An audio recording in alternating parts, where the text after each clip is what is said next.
East Bay Congressman Jerry McNerney is feeling the heat tonight. As the only Bay Area congressman still undecided about health care reform, he is being bombarded with phone calls from across his district and across the country over how he is going to vote.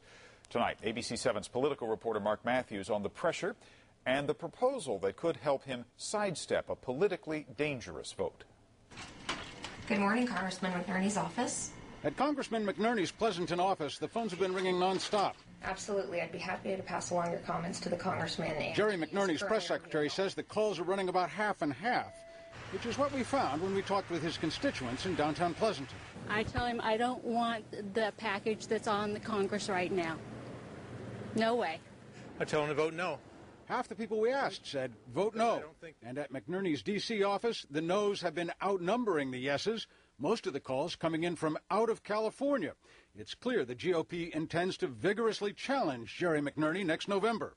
And if McNerney votes yes on the health care bill, ABC 7's political analyst Bruce Kane. From a political point of view, the Republicans want that vote for the Senate bill. Professor Kane says the GOP wants to use the health care vote against Democrats in November.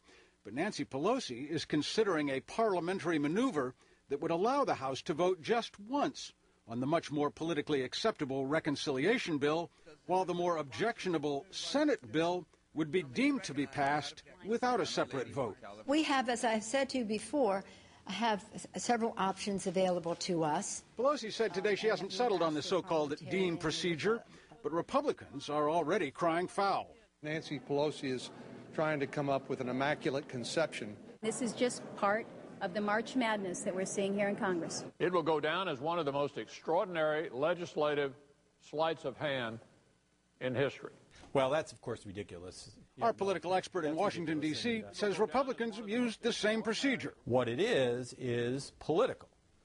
I mean, it basically takes away a vote that the Republicans were counting on to put in their messages in November.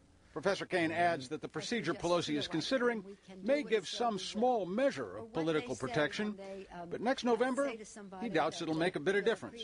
When it gets to the sort of swing voters that are going to determine the outcome, they're not going to focus on the process. They're not reading the papers as closely. They're not as focused on these different procedures. Dr. Kane says next November, jobs and the economy will trump health care, in part because if it passes, many of the provisions in the health care legislation won't go into effect until well after the election.